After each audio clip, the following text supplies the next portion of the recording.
What up, y'all? It's Yellowbone, the neighborhood customizer, man. Check me out. I'm gonna show y'all how I do my patches. This was just a single one that I had to do. I was doing them on the bigger frame to do 2 at a time. These are 5.5 by 5.5 inches. And I already got 4 of them done.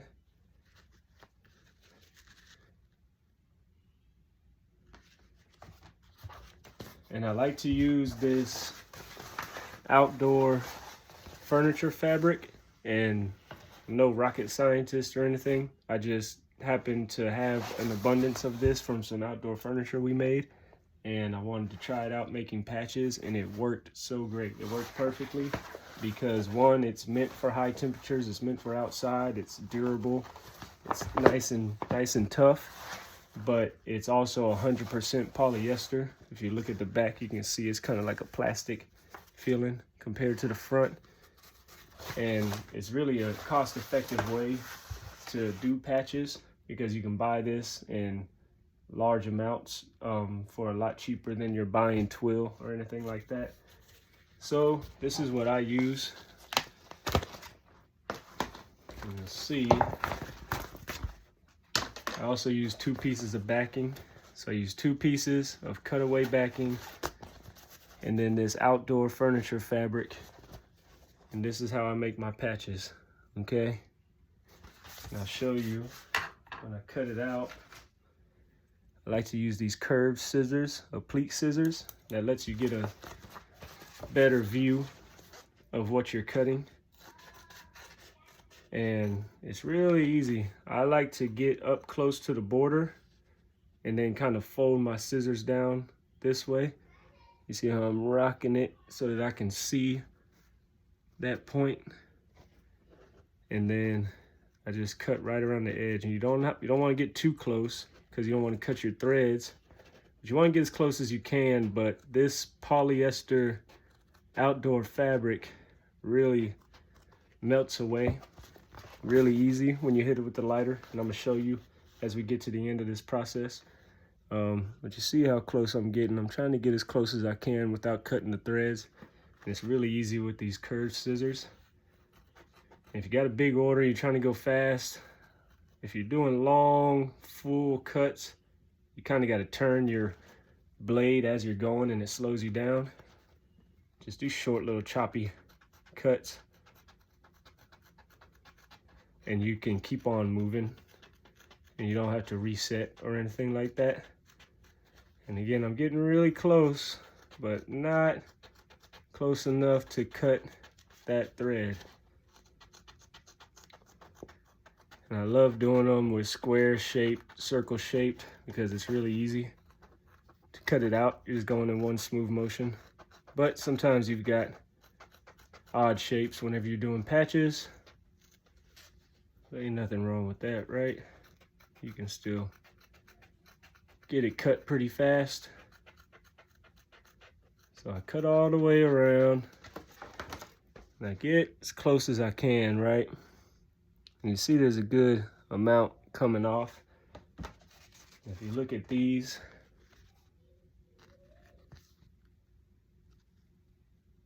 it really burns off really easy. I could probably even touch that side up even more. So you get that nice crisp look after you melt it. So I've got it cut out, so I could take the lighter to it right now. But I wanted to show y'all something. Let's see, you see these stitches right here? That little jump stitch going across? That's not a part of the design. That's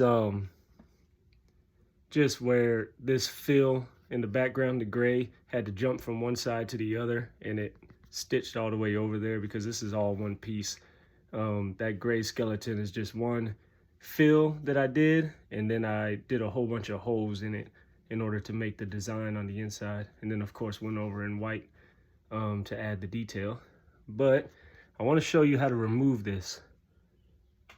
I want to show you how to remove this and not have little dots of thread still in there. So you don't want to cut your thread from the front, you want to cut it from the back. And you see that little, you see how that little jump stitch is going over? I don't even know if it's called a jump stitch or not. Do you see how it's running across right there? Probably can't because it's so white against the light. Let's see if I can get a good angle there. Let me turn this light off for a second.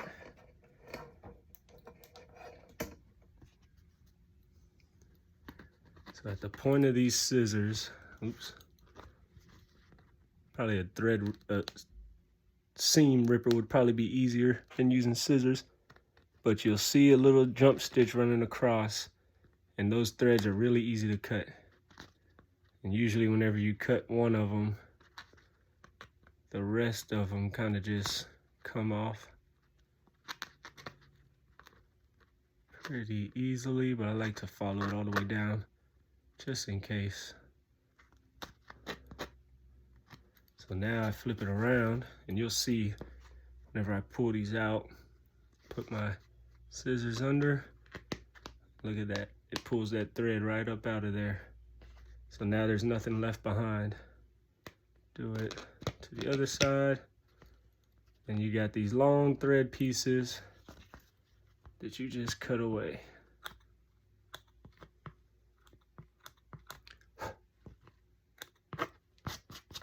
And now you'll see, let me turn my light back on, there's no longer that little piece running across. And I tried to fix it in the digitizing, but I couldn't figure out how. It was a lot easier for me to just go ahead and cut those off when it finishes up stitching. So now I've got the patch and I want to clean it up. First, I'm just going to run across it quickly, getting excess thread off. And I'm going to burn this thread also. I just want to, whenever I burn it, not to leave behind a little dot. These are going to get stitched onto whatever garments they're going to stitch them on anyway. By the way, that's Immortal Riders Card Club out of Alabama. Thank y'all so much for all the business that y'all give me. They're definitely my biggest patch customer. And my man gives me some good business. He returns and keeps on coming. And I'm glad that I can provide a service that he loves. So I cut all that off. Now I take my lighter to it and I just clean up the back real quick. And you don't want to stay in one spot for a long time with your lighter, because you end up burning something. So I like to move from spot to spot and come back and do like a finish cleanup. And look at the front, make sure I don't have any excess pieces sticking up. You want a nice clean patch. I'm gonna run this over the top real fast. Remember, we're just kind of sticking there, and you can keep the blue part of the fire on there longer than that orange part, because all your heat is rising. The heat is rising up off of the flame, right? So that blue part of the flame is hot, but it's not, all the heat isn't rising out of it and straight into it. So if I'm doing it like this, I'm gonna end up burning something because all that heat from the lighter is going up. So keep your piece down and then let the fire come up and let all the excess heat come up off of the patch. Doesn't have to be down, it could be flat like that.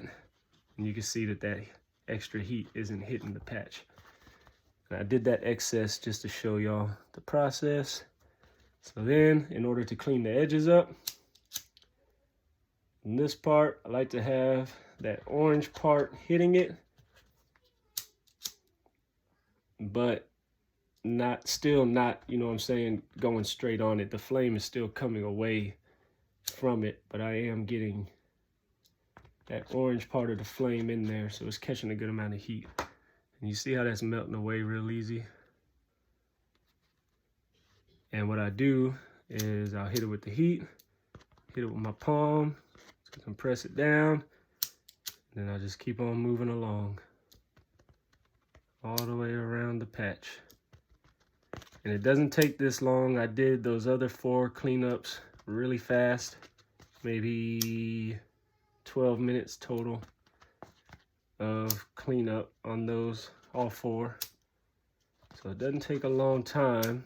It's just I'm explaining to y'all the process. That's why this video is going to be a bit long for just one patch. Now just keep on moving around. Don't stick on one spot because you'll end up burning your thread because you sat there and heated it up for too long. This is just how I move right on around it.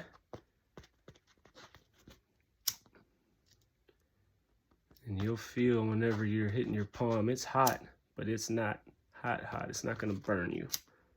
If it's burning you, that's because you sat there in one spot instead of going around a couple cycles to get it nice and clean.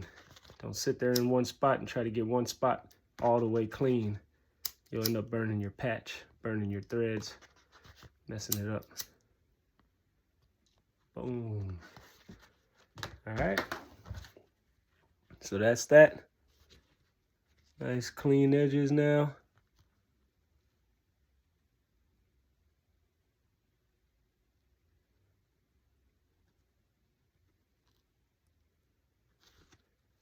That's how I do my patches, y'all. That's 5 right there.